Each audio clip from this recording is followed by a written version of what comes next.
94 et 77, page 94. La dernière partie du cours, la propriété sur les variations d'une suite géométrique. Et à la fin de la vidéo, vous aurez un petit exercice à faire, comme les activités flash. Donc vous n'avez pas les feuilles, il suffit de mettre pause et de le faire sur votre cahier d'exercice. Donc on commence, exercice 76, page 94. Soit U de n, la suite définie par sur n. Donc ça veut dire qu'ici, les valeurs de petit n, c'est des valeurs de entières naturelles, entières et positives, c'est-à-dire que la plus petite valeur de n ici possible c'est 0. Ensuite 1, 2, 3, 4, 5, 6, ainsi de suite. Donc l'expression de la suite U de n, c'est U de n égale à 2n carré moins 3n. Déterminer les trois premiers termes de la suite UN. Donc la première partie de la question, c'est déterminer les trois premiers termes, mais ensuite, est-ce que c'est une suite arithmétique ou pas? Donc le plus petit n, on a dit que c'était 0, donc les trois premiers termes seront U0, U1 et U2. Donc on commence avec U0, donc il faut prendre cette expression-là et remplacer les n par 0. Voilà. Donc ça fait 2 fois 0 au carré, moins 3 fois 0. D'accord? Et après, c'est que du calcul. Donc on commence par la puissance ici, 0 au carré ça fait 0, 2 fois 0 ça fait 0, et moins 3 fois 0 ça fait 0. Donc U0 c'est égal à 0. Voilà, on a calculé le premier terme. Le deuxième terme, U1. Donc maintenant on remplace n par 1. Tous les n, dès qu'il y a un n, on met 1. Donc on va mettre 1, on va mettre 1, et on va mettre 1.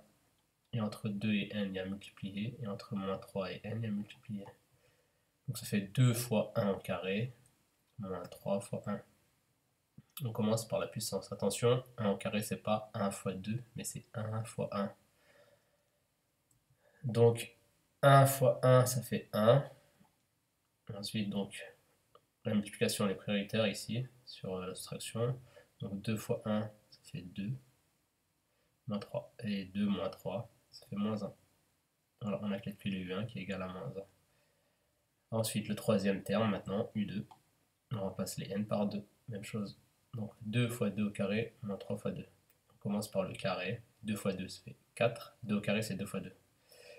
Donc ça fait 4, donc ça fait 2 fois 4, moins 3 fois 2. Ensuite, les multiplications. 2 fois 4, 8. Et moins 3 fois 2, un nombre négatif multiplié par un nombre positif, ça fait moins. Donc ça fera moins 6. Donc 2 fois 4, 8. Et moins 3 fois 2, moins 6. Et 8 moins 6, ça fait 2. Voilà, on a les trois termes qu'on vient de trouver. U0 c'est égal à 0, U1 c'est égal à moins 1, U2 c'est égal à 2. Maintenant, est-ce que c'est une suite arithmétique? Donc une suite est dite arithmétique si pour passer d'un terme au suivant, on ajoute toujours la même valeur ou on enlève toujours la même valeur. Donc là c'est très simple en fait, pour passer de U0 à U1, on fait moins 1 en fait. Et pour passer de U1 à U2, on fait plus 3. Ça se voit tout de suite, mais on va détailler. Donc pour ça, on va faire la différence entre les termes qui se suivent. Donc le terme qui suit U0 c'est U1. Donc on fait U1 moins U0. Donc j'ai mis de la couleur. U1 c'est moins 1. Et U0 c'est 0. Donc ça fait moins 1 moins 0. Et moins 1 moins 0, ça fait moins 1. Et maintenant la différence entre U1 et U2. Donc U2 moins U1. U2 c'est 2. Et U1 c'est moins 1. Donc attention, c'est 2 moins moins 1.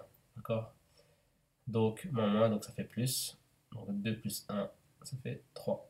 Donc ça veut dire que pour passer de U0 à U1, pour passer de U0 à U1, faire moins 1. Et pour passer de U1 à U2, faire plus 3. Donc on voit bien que pour passer d'un terme au suivant, on n'ajoute pas toujours la même valeur, ou on n'enlève pas toujours la même valeur.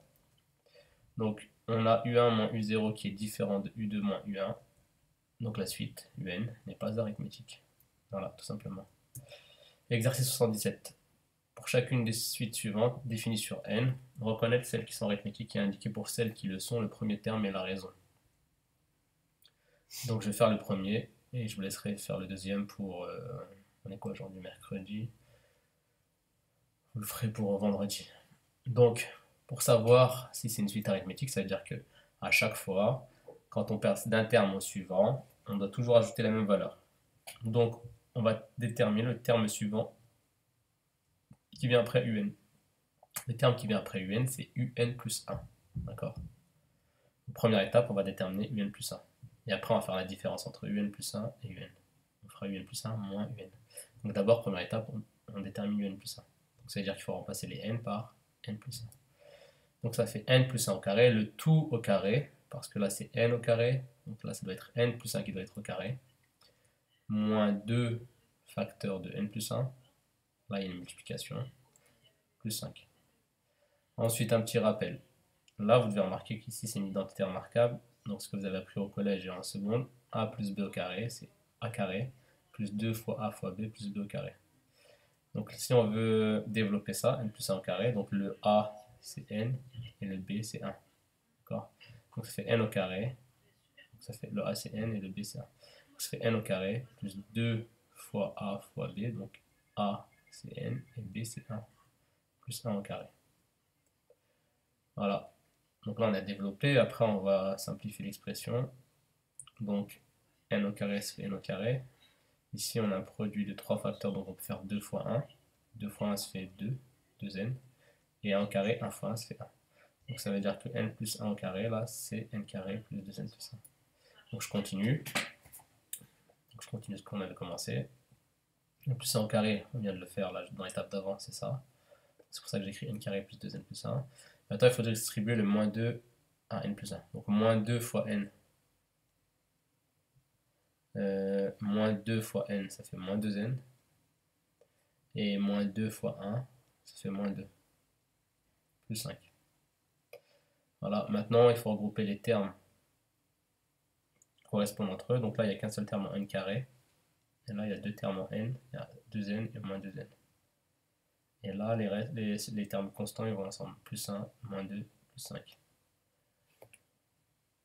Donc il va rester n carré.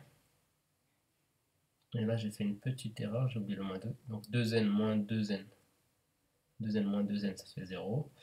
5 plus 1, 6. Et 6 moins 2, ça fait 4. D'accord, pas 6. D'accord, donc là on a trouvé un plus 1, c'est la première étape. Maintenant il faut faire la différence entre un et celui qui vient après un, et celui qui vient après un, c'est un plus 1. D'accord.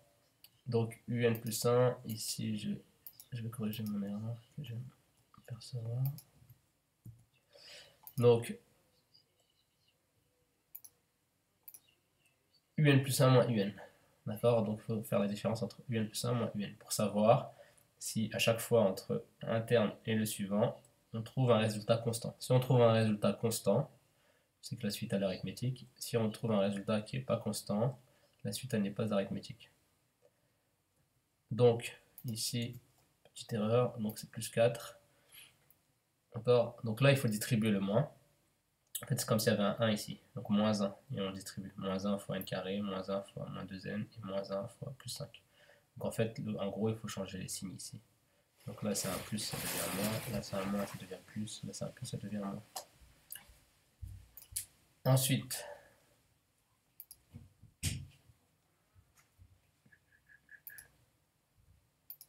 attendez, là je vais pas corriger à chaque fois les erreurs. Donc là c'est 4.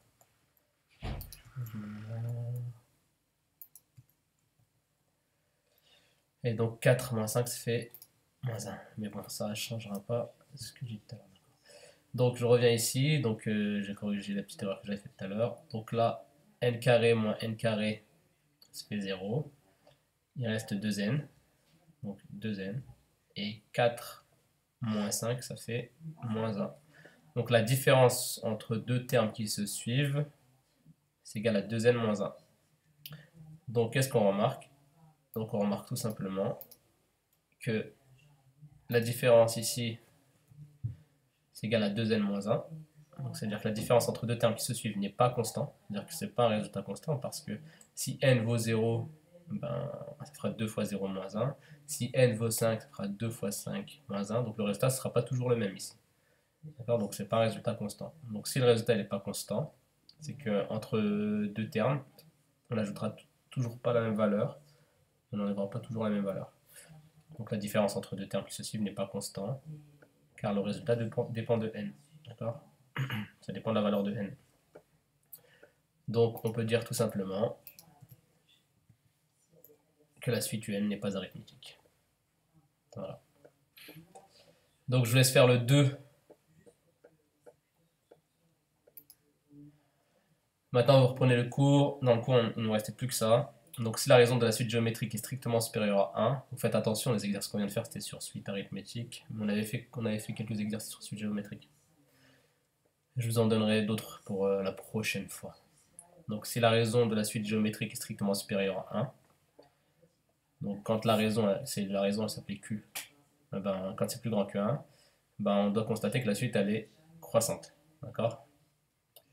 Ensuite, si la raison de la suite géométrique est égale à 1, donc si on multiplie à chaque fois par 1, la suite elle est constante.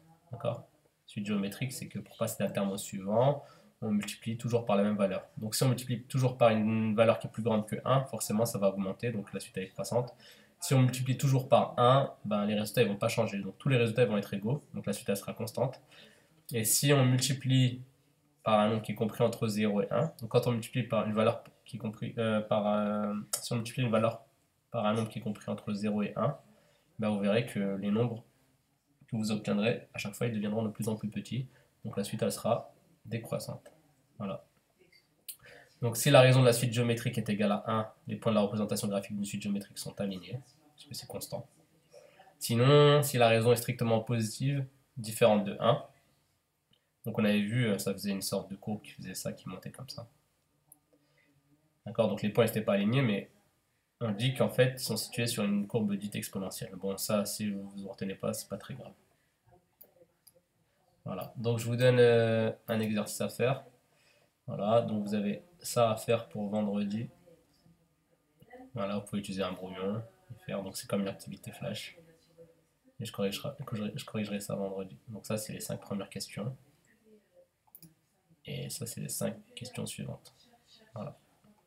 Et vous avez vu, dans la première épreuve de 3C, on avait des questions comme ça.